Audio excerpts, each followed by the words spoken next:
moramora maintiere machiegni e weche manyien mag ang'ich welo ka weche mathoth timore odiochieng' mar ariyo mar ng'anyo manoba kod kweth mar Azimio la Umoja. Magi e moko kuom weche mawamiyo pek. Ni polisi wanaotumia nguvu kupita kiasi, wakikiuka sheria za nchi, wakiua na kupiga risasi hata watoto. We have seen a rogue policeman in plain cloth shooting an innocent Kenyan. Apisas magobila koreseo kuom tiyo gi teko mathoth ka girakore gi jong'anyo, gino makoro wachore ni osenego ji 30 kochakore dwe mar adek higani. Kweth mar Azimio la Umoja wacho ni ogai margi Raila Odinga nitie kendo ngimane ni kare kaluwore gi penjo mag joherane mapok onene e lela kuom ndalo 8 koro. Wuono business ni chien kabisa cause kaka nadonjo gokinyi Nyasaye okonya mating'o ji ariyo. Jisandre kata hospital kidhi kuro kata kijene chef ku card mare ni chef onge gimo konyi. Ohala kod yore wuotho chako duogo kare odiochieng' mar ariyo mar ng'anyo mane olad kod kweth mar Azimio la Umoja One Kenya.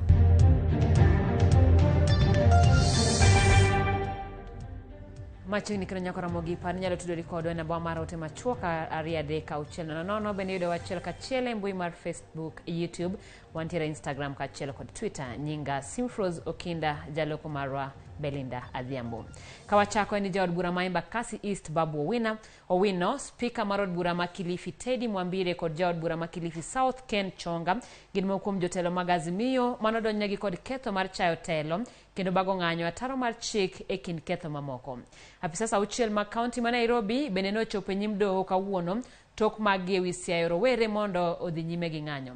To e kaunti ma Siaya ywaruok mapek nomuoche kendo bila kod jong'anyo e nyim doho ma Siaya wi achije ang'wen kamoting'o MCA ma Siaya Township James Obiero mane omaki. Otare owe thuolo gi rambun mar shillings 100,000 ka orito dok e doho kendo tarik 24 dweni. Thoth joma nomaki e ng'anyo notere nyim doho kawuono ka jomoko to pod ogeng'negi e tesend obila. Nyako Ramogi wadhi achiel kachiel e doho ma Milimani boma Nairobi ka kama bura mar Babu Owino kachiel kod joma moko dhi e nyime. So, Your Honor, in as much as I said that I may not envy the position you find yourself in,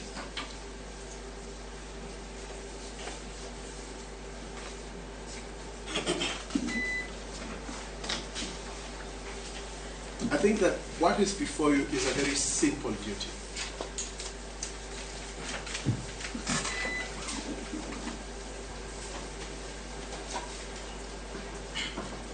And that is to send a message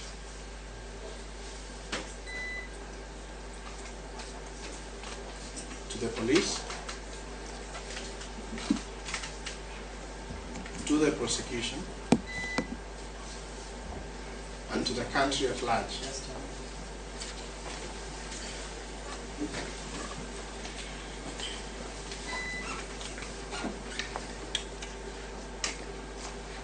You mind if I interrupt you again? Your Honor, I am entirely in your hands.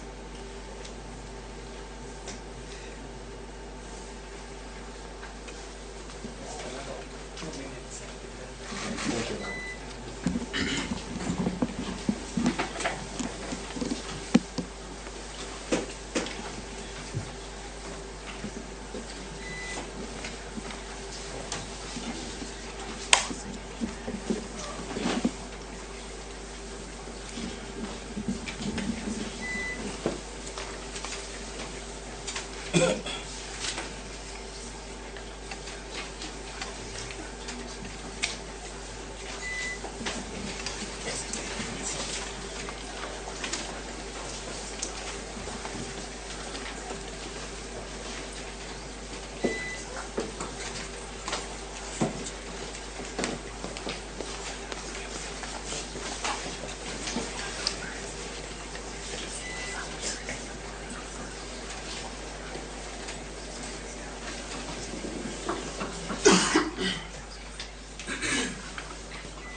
Ramogi achiel kachiel manodoho mamilimani kama bende koro bura mar jaod bura ma Embakasi East Babu Owino kachiel koda jomoko auchiel manomaki kaluwore koda ng'anyo mobag koda azimio dhi e nyime.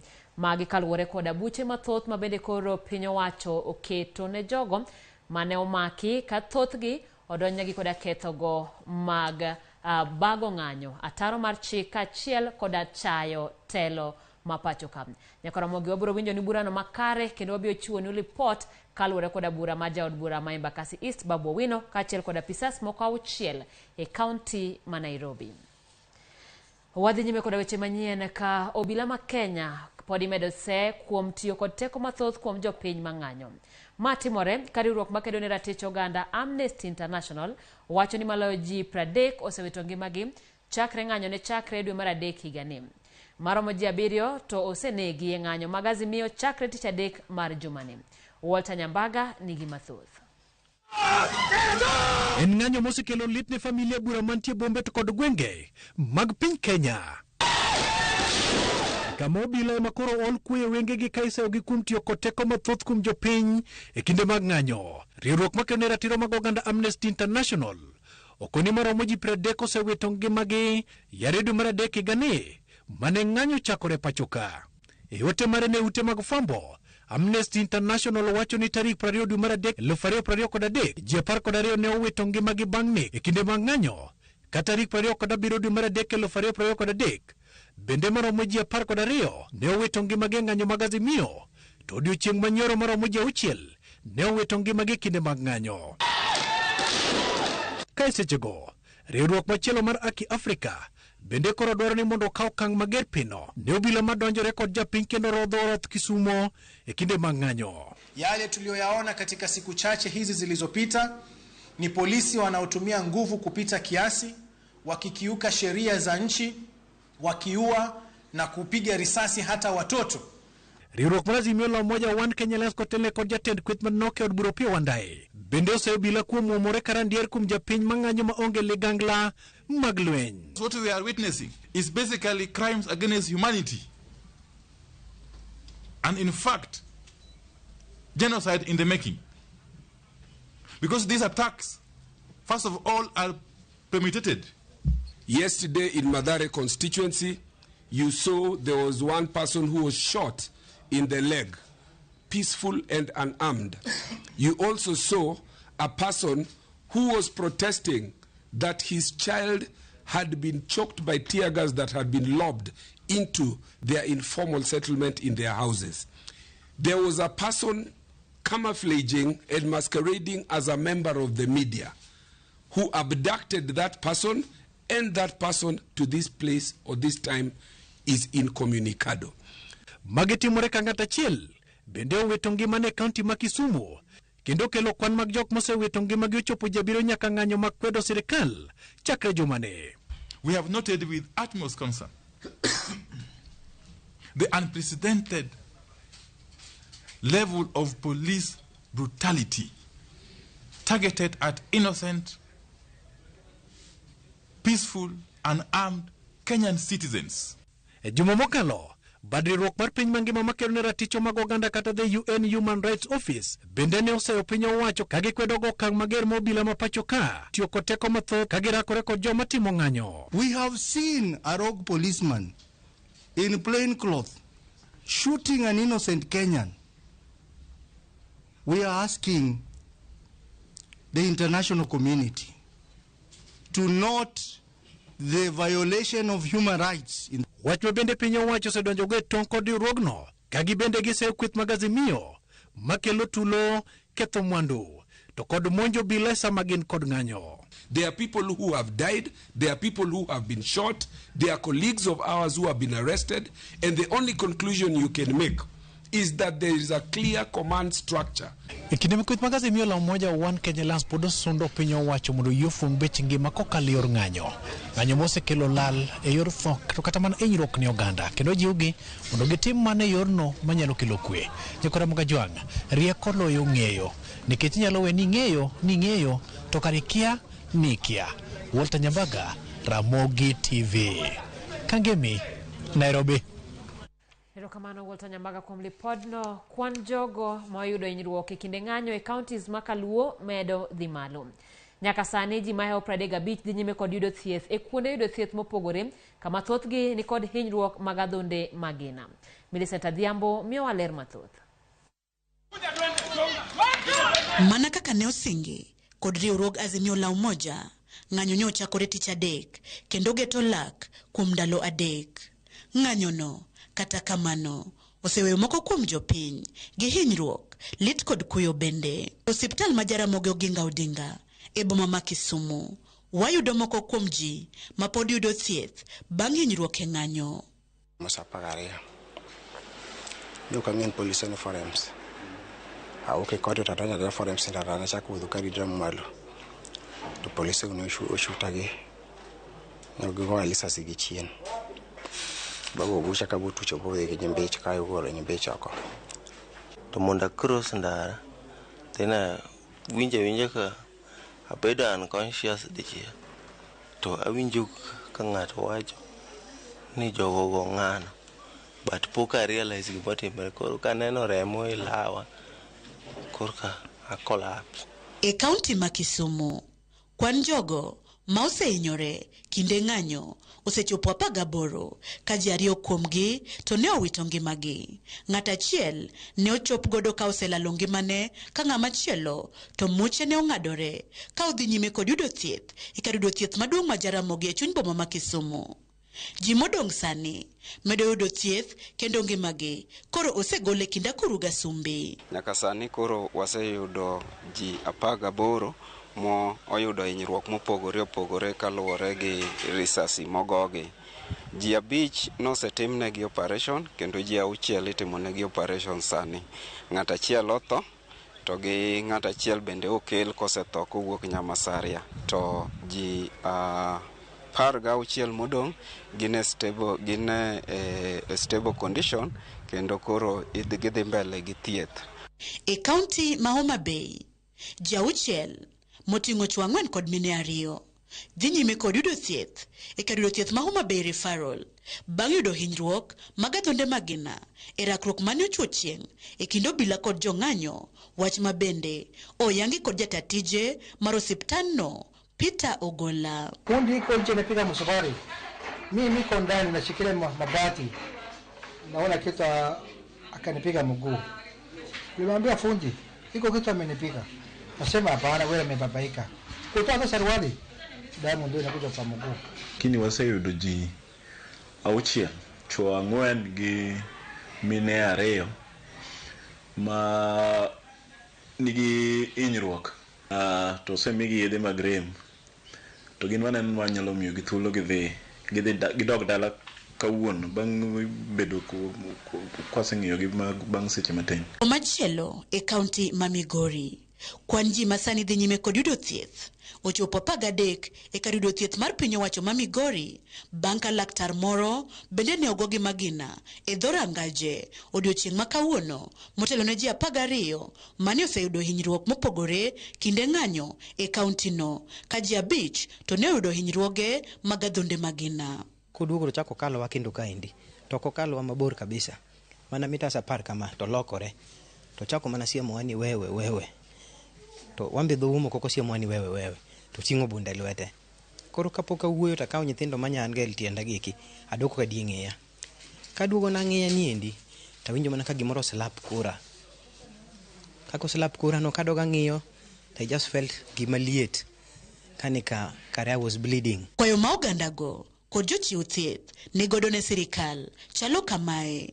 Gima nyaka gibedo piny mondo gimi way forward wan ka jopiny kech wathagre wahinye lwet polis. Sirikal mondo otem kik gimedino ji ahinya gi magina mondo mi kik wabed gi injury mang'eny. Chien kacha nyocha wan gi ji 9 kendo sani koro namba gi medore. Kaka mage medo timore Ka odong' mana ndalo achiel kende to ng'anyo mar ndalo adek rumo. Jopiny koro ni kod luoro ka koro ywak gi magichwalo maduong' en mondo jotelo ariyo magin jatend piny William Ruto kod ogai mar Azimio Raila Odinga omany kaka nyalo loso weche nimar sama ruedhi ariyo dhao to lum ema hinyore. Millicent Adhiambo, Ramogi TV. Obila mani kod lemo mopogore opogore ne obeta kicha kendo keto arita mar thiro rombe mane kata romogo mane Azimio luongo e moko kuom gwenge ma Nairobi. Kata obedo ni gwenge moko kweth rowere ne otemo rakore kod obila, ne ok obedo ni gima yot chope pewe mane oluonge romo. George Bati miyowa ler kaka ne weche chalo e kuonde ng'anyo. E alap ma Huruma, achiel kuom kuonde manyotend Azimio la Umoja One Kenya oyango ni kweth johera gi biro rome ka gichwalo ng'ur margi ne piny owacho.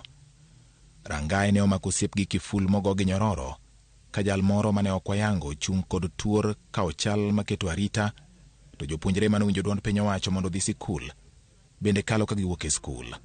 E alworani, onge obila moro amora manochung' mar keto arita, ka jopiny ne odhi nyime kod chenro maggi mapile. Nyamburko mating'o jowuoth bende ne odhi nyime gi tich e kind Huruma nyaka e chuny boma ma Nairobi, ka gitiyo kod apaya majuja. Kata obedo ni alwora ma Huruma kwene nitie, e akere keke mar apaya majuja kod madhi e kar dak ma Mathare namba 10, rowere maka ne oluongo obila e tuk kite kod iro magolo pi wang'. Rowerego ne ochako gi pimo pach obila kokalo e tair mag nyamburko mane giwang'o e chuny apaya, ka gito gingechore gi chien, to obila ma weg kuodi bende ochung' ka pimo pachgi. Ma ne otimore kane pok rakruok mar kite ochakore, kama ne tiyo kod orujre no tiyo godo, to ma bende ne oro jaote mang'won ma en kidi ka gitiyo kod lwetgi bende ne timo kamano. Kata obedo ni ne gitemo mondo kik gichop machiegni kod obila, moko mane ok ochiewo kod hayo maber ne opo ka kok obila ochopo kuomgi. Joma ong'eyo ni bang' odiechieng' kata mana joma ng'anyo biro dwaro kama ginyalo goyo ng'etgi ka gikawo ayul, to ne odhi nyime kod loso tendni ka obila ketonegi arita mar neno ni ohandgi ok orochore e yo moro amora. E alwora ma Kangemi ma bende jo Azimio nowinjo bed ni chokore, chenro ne odhi nyime ka joma nyoko onyiewo gik ma ginyalo loso go kado ne oyudo thuolo mar nyiewo gige tedo kowuok kuom mine mane okoni nyaka giket nyanya kod mwandu mamoko ne jopiny. Kaluwore kod ng'wech manyo neno ka obila tito kod jong'anyo, miyo moro ma johand chak ne okoni gima wadwa chamo kolal, kendo kelo ne obila cha adila mondo gigo godo law piny e chieng' marieny, kendo ketogi kod gombo mar gima ne gibudgo duondgi. Kata obedo ni tend Azimio nolando chenro mar bedo kod romo e alap ma Central Park mayudore machiegni kod chuny boma ma Nairobi, obila ma wi farese ne odiedo wi faresego ma ka wuotho to tiendegi ndakore, ka obila ma wuotho gi tiendgi bende ne ogeng'o rot moro amora ma ng'ato nyalo luchorego ka donjo Central Park. Okang' manothiro romo moro amora mane nyalo chan kod kweth mar Azimio e kuonde mane giwacho ni winjo bed ni giromo odiechieng' ma kawuono. Ka koro Azimio pod oramo kendo lando ni ng'anyo margi biro dhi nyime odiechieng' mar abich mar jumani, obila pod ni kod ting' mar chiwo arita ne jopiny kod mwandugi, koting'o nyaka joma bago ng'anyo, ka bende pok oyangore ka johera mag Azimio biro chopo e kuonde matend Azimio oluonge romo kod joheragi mondo ginyis ng'ur margi ne piny owacho. George Bati, Ramogi TV. Puoch gi pak ne mine manoneno mar mondo mi opog ne obila chak matin onego doriyo. Nyakoromo giwadhi mbele kama jaod bura ma Ugunja Opiyo Wandayi olando ni Raila Odinga nitie kendo onge gima rach ma osetimorene. Wandayi oloso bang' ka Jo-Kenya ne openjore kama entie ni mar pok onene ng'anyo mag Azimio ma chakre nyoro. Wandayi wacho ni Raila pod otegno e ng'anyo maggi madhi nyime. About Baba, as we know, Baba is very safe. Baba is here. And is alive and kicking. And when you see us here, you are seeing Baba.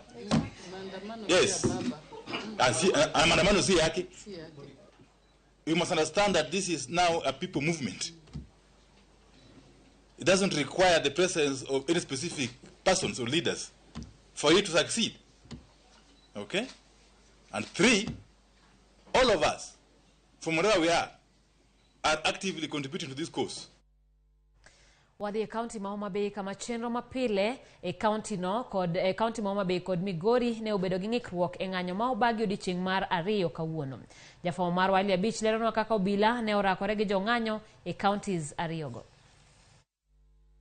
Ei boma ma Homa Bay ng'anyo ne ochakore okinyi ma kawuono bang' rowere dino thoth apeni madonjo e boma no. Gino mano miyo chenro mag ohala kod yore mag wuoth orochore odiechieng' mangima e kinde mane ng'anyo ma kamano dhi nyime. Obila ne orakore gi jong'anyo kane gitiyo kod iro malungo wang' mar keyo rowere manowuok oko e ng'anyo no. Ka rakruok mapek ne obedo kuom seche buora kuonde dak mopogore mantie e boma no. Ka chuny boma to ne odong' maonge gima dhi e nyime kendo ji auchiel ne oyudo hinyruok maricho mag magina e kinde mane ng'anyo ma kamano dhi nyime. E ng'anyo no masani dhi nyime, obila bende osemako ji makwan gi 26 e kuonde ma opogore e kaunti no, ka moko kuom MCS e od bura mar kaunti ma Homa Bay, to se obila kuom tiyo gi teko mathoth kuom jogo eko ma ng'anyo. Ok ane tiende mondo polise omak jowa ka jowa timo peaceful demonstration. And another thing, wan gi MC wa ka momaki ma Kagan Ward. MCS te mano mark yesterday no be released. Tomorrow ne otamre release ose wuoyo gi jogo county commandant everybody ka koro chalo gima fitina moro nitiere. Koro wawacho ni gima yot ni ng'ato ko maki otere court odhuogi e court mbo gidwa tere. Koro aparo ni wamiyo gi time nikech the law is very clear. Ne chochni obedo matin e kind obila to gi jong'anyo dala mar Homa Bay kendo obila no temo matek kendo gikweyo ng'anyo to oganda mang'eny be nomaki kendo jotendwa moko be nomaki ma kawuono pod gine kar obila. Gima kwayo en ng'anyo sama nitie to onego bed peaceful, to ka obedo kamano to obila ok onego bed tiyo gi teko mang'eny. Gima bende otamo wang'a ma koro miwa bedo koda kuyo ni polise wagi sirikal tiyo gi lweny kendo gitiyo gi live bullets ka gigoyo jowa. Koro akwaya sirikal ni mwandu ka onge yo mangima ok nyal bedo makare. Onge mwandu minyalo loso ka ji otho. Koro bende mwandu ok nyal loyo ngima dhano. Koro akwayogi ni giwe tiyo gi force, giwe tiyo gi teko mang'eny, gigoyo jowa gi live bullets. To e kaunti ma Migori, yore mag wuoth kod chenro mag ohala bende ne orochore e chuny boma no, ka dukni ne odong' ka olor e kinde ma johera mag Azimio ne wuok oko ka gibago ng'anyo margi, ka gin bende gisero malit mokalo obila kuom tiyo kod teko mathoth kuom jogo eko mane wuok oko ka ng'anyo. To be ok wabiluor, wan wadwa timo ng'anyo ni ma wakwayo baba ni next week maandamano koro bed throughout the week mondo Ruto oyud difficulty. Koro leaders wa Migori ng'e malong'o ni we are not in safe as that, but we are trying mondo mi wadhie maandamano ni nikech what we want we must achieve. Sisi kama wananchi bado hatujachoka, tutaendelea mbele mpaka ile mambo ambayo tunataka irekebishwe lazima iwe halali. Piga matiagas wamekataa ya kwamba tuziingia CBD tukafanya maandamano ya amani. Sisi kila wakati tunafanya maandamano ya sasa hivi tunaongea, mashule zimefungwa, biashara zimefungwa. Angalieni vile mnaweza saidia Wakenya wapate zile vitu ambazo wanataka. Wakenya wanataka chakula irudi chini, wanataka bei ya mafuta irudi chini, Wakenya wanataka ile maji safi, Wakenya wanataka mambo ya shule. Alia Beach, Ramogi TV, Homa Bay. Komishona makojolo ma kaunti ma Kisumu Hussein Alason olero ni gimedori darita agara chenro magarita ya alwora ma Kisumu kaluwore kod maundu kod kuo mane onyiedhore ng'anyo manyoro. Hussein olero ni obila timo patrol mar ndhiyo jonjore mar wako maundu e ng'anyo alwora ma Kisumu. Kila siku mnapata mapato kupitia kwa hii biashara mnafanya bodaboda. Kweli kabisa. Ndio. Ikiwa hakuna kazi inafanyika katika hii town, inamaanisha nyinyi hamtapata riziki. Hamtapata mapato na huko mnalalamika mkisema ya kwamba uko na njaa. Ndio. The only way you can find your way of living is through you earn your daily bread through making business through this bodaboda and other business. Ndio. Yes. So it is my request to warn you to ask you please. Let us maintain calm. Biashara zirudi kama kawaida, watu wafanye biashara. Ramogi gikanyo dakika 23 tok sachiel wakawyo mokwongo chenro ni ano kabende oro otekanyo na bamana aria deka uchel nono kabende Ramogi TV wacho ni oneno Ramogi TV Isaac Lastborn Ward Sala wacho neno Ramogi TV Ken Kabondo Misambi yero kama na enya Rosa Otieno wacho neno Ramogi Malera ka entiere e county ma Kisumo weche mag ng'anyo taneno kapok orumo. Bende neno kanyo ka Kennedy Onyango wacho ni Ramogi neno Malera ka wantiere e gwenge mag Kawangware. Nyaka Ramogi kidhi mabor pod aduogi weche mathoth.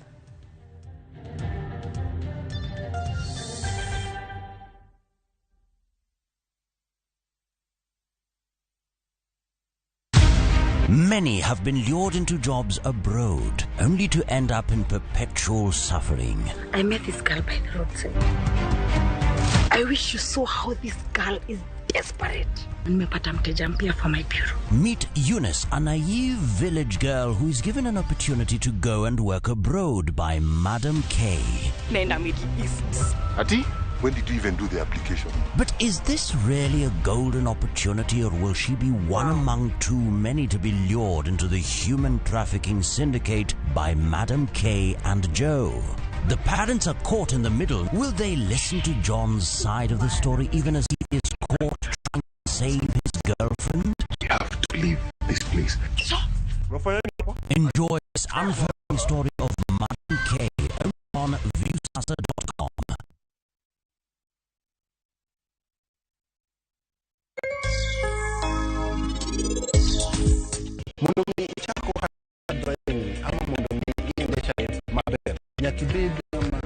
Good passion about driving. Business more and more challenge mokuongo yudo workers man. Inyalo yudo somebody coming in the biro kawuono ni samiketo record iyudo king'eyo ni ere kama pek bede ne ohala. Dial *334# to enjoy 1 GB at 50 Kenya shillings for 24 hours. Bundle exclusively available on Airtel Money. Okay, nimeshasetiwa hiyo 1 GB. Sana data yako kakuku tu.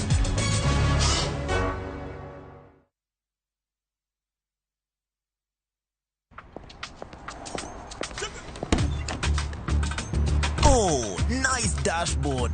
Thank you. Gari yako ni mzee na venye dashboard yako inakaa mpya, mbichi.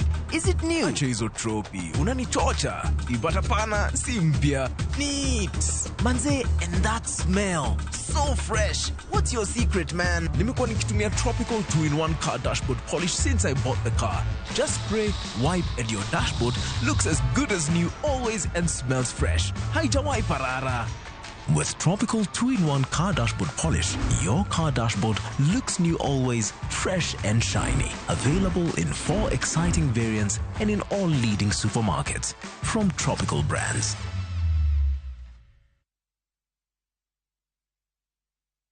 Jijenge na shilingi 1500 guaranteed kila wiki kwa kucheza Kaende Jackpot. Shiriki kwa kutumia 50 bob pekee, cheza na Autopic kwa kutuma neno KJP kwa 29063. Not for persons under the age of 18. BCLB number 416.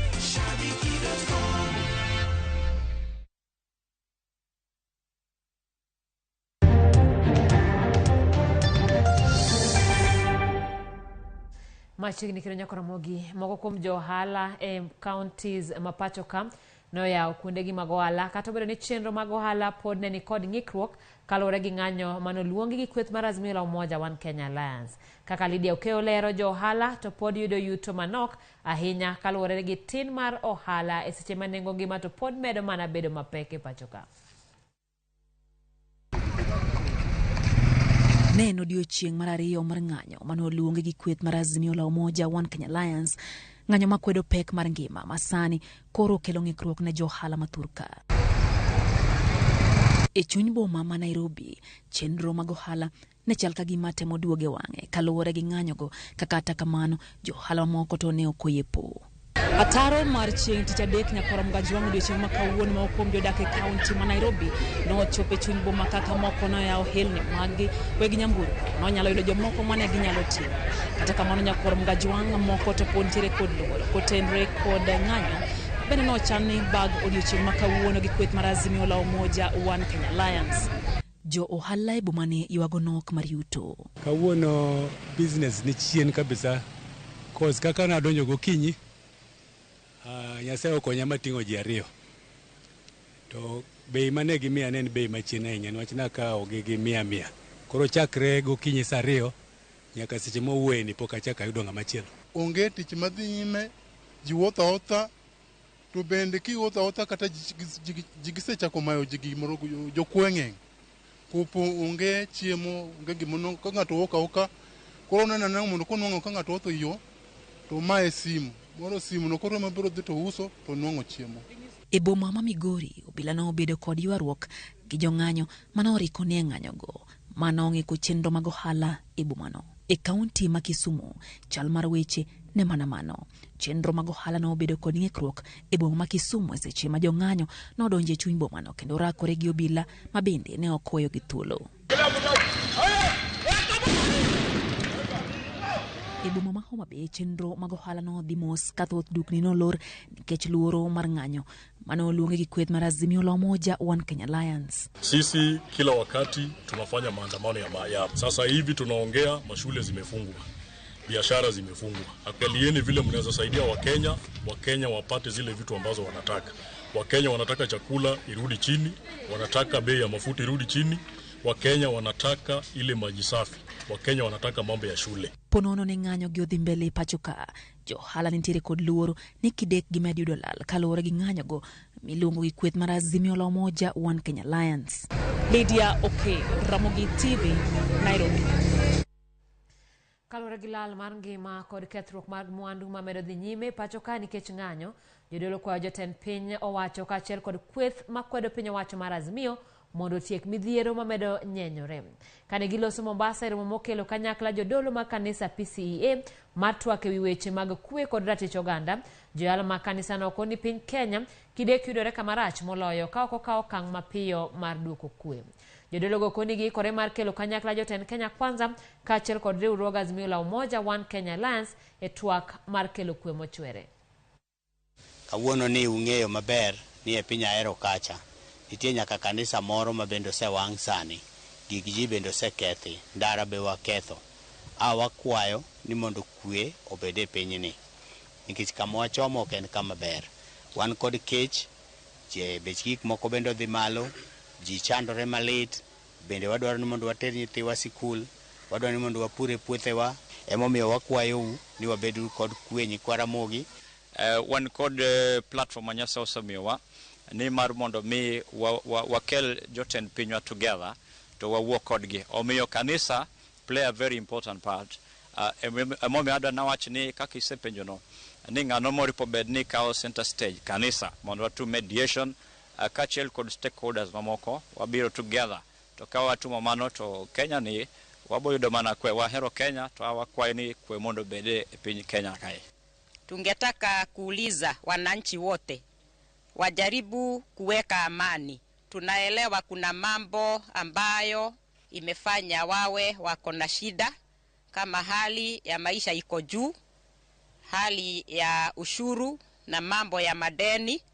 Hiyo tunaelewa, lakini tunauliza wananchi, tafadhali tulieni, sababu vita haiwezi leta suluhisho. Ramogi pod wadhi nyime koda miyo weche manyien mana kaka gichopo no wakae ka jatend migawo mar rech kod mwandu mag nam e kaunti ma Kilifi Rahab Karisa owito ngimane okinyi ma kawuono. Owacho ni jatij Karisa emane ochwe kod pala mana ndalo achiel tok kane jatelo no owuok e safar e piny Italy. Jarito e dala Karisa wacho ni achich mar nek ne oringo lal kapok askeche moko mag ji giwegi ochopo e kar masirano. Obila ma Kilifi wacho ni gisechako nonro e wi tho mar Rahab Karisa.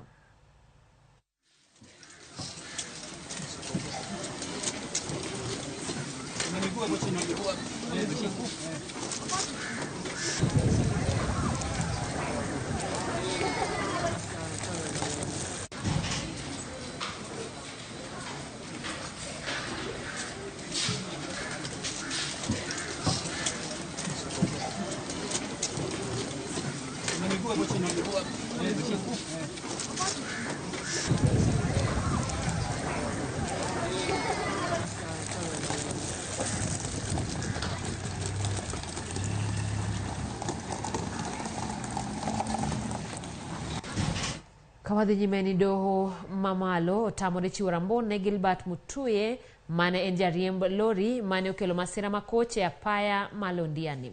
Jang'ad bura e doho no Elena Nderitu wacho ni gisiro kwayo mar jomin bura mane olero ni Mungu ok en japiny Kenya omiyo dipo ka we thuolo kod rambon.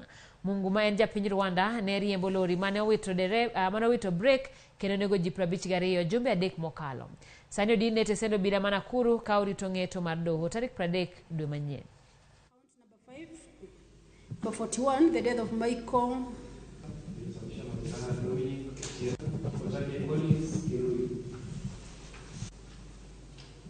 Boro.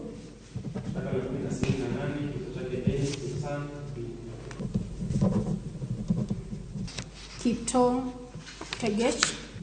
Count number 5. For 41, the death of Michael. Jopuonjre maromo 38 mag skund sekondar ma Kapletundo e kaunti ma Bomet ne oringode kar thieth bang' yuago ich kach bedo kod ambululu kachiel kod ng'ok. Ma e biro e kinde ma bende migawo mar somo kod mar thieth e kaunti ma Nyamira pod nyime kotimo nonro ka otenore kod midhiero manyogore kuom jopuonjre 138 mag sekondar ma Ikonge ma bende nyo obedo gi ranyisi ma kamago. Lipot mawuok osiptal ma St. Clair's Kaplong Mission e kaunti no ma Bomet en jopuonjre 38 mag skund sekondar ma Kapletundo mane ochwalo osiptal ni chieng' tich ariyo ma jumani ne yuago ich kach, moko ne ng'ok ka moko bende nitiere kod ambululu.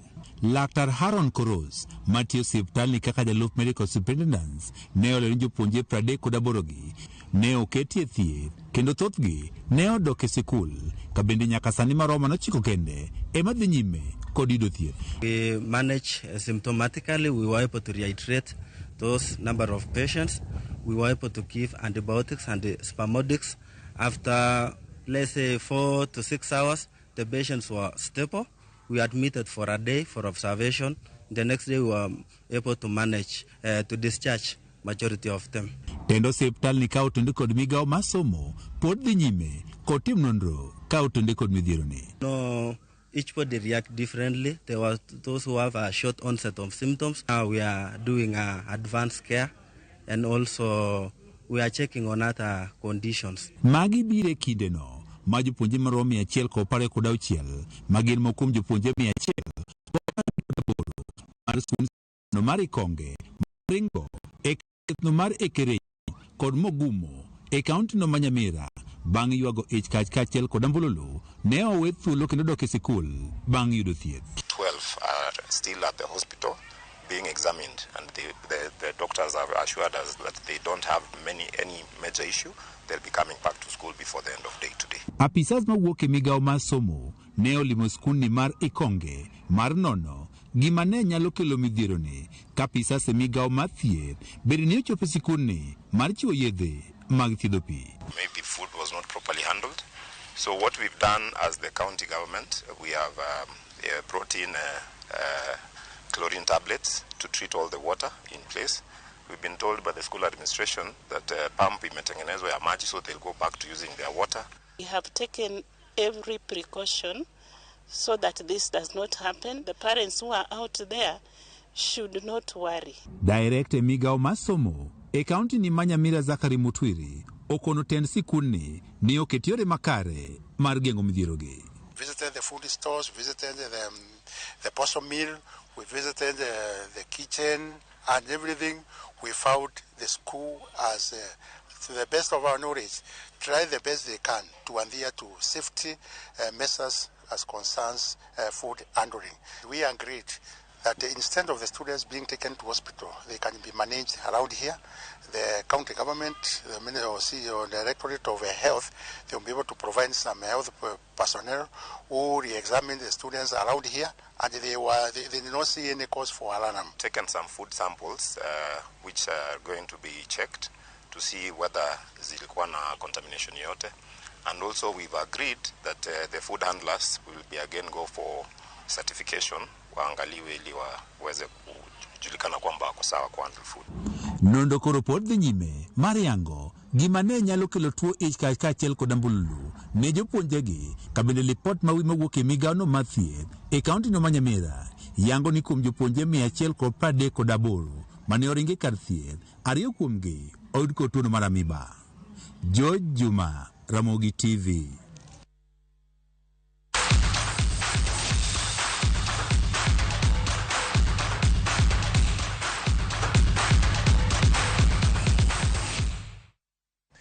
Machiegni nyaka Ramogi e paw tuke ka jotugo mag golf moyo 200 igeno mar chopo e tielo mar 9 mar tuke mag NCBA Golf Series ma idhi bagi e lap mar Royal Nairobi Golf Club.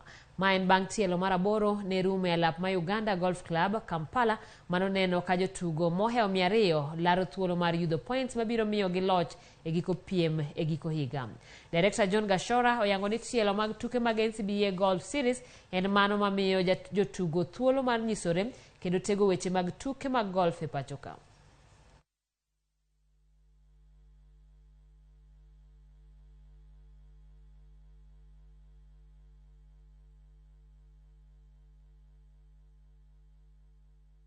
And we are glad to see the golfing standards go a notch higher with each and every leg of this series.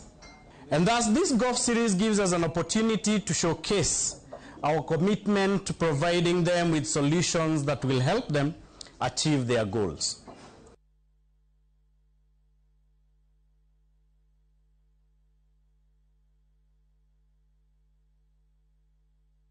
Klab mar Gor Mahia ogolo oko e piem mar tuke mag CAF Champions League kuom remlo chike matayo lesen mag klepe. Gor Mahia magine joloch mag lig maduong' ma pacho ka higani odonjnegi gi jotugo adek mabandho chudo mag-gi bang' ka yande osegolgi e klabno. Duol mataya adhula e Africa CAF bende ogolo chik ne riwruok mataya adhula e Kenya FKF mondo miyo oruch oko lesen mar Gor Mahia mar tugo e tuke Afrika.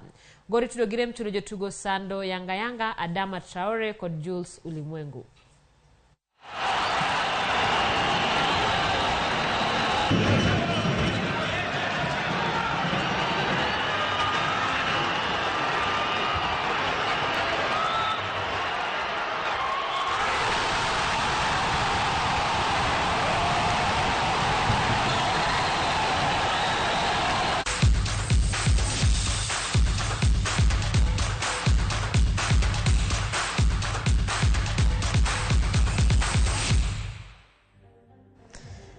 Ramogi mano bene makelo e giko mar weche manyien mag ang'ich welo.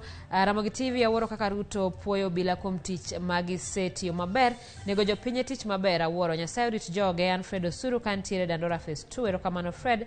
Ramogi TV mondi wuoda ahero Ruto barowa gi promises kumora mora en promises waol kara utimo gi karang'o mano mondi. Bende ana Auselo wuod Nyagora. Ramogi TV neno maler ahinya e kaunti ma Kisumu Manyata shule. Erokamano warom kendo weche manyien mago yimore. Nyinga Simfrozo Kinda jaloko marwa Belinda Adhiambo.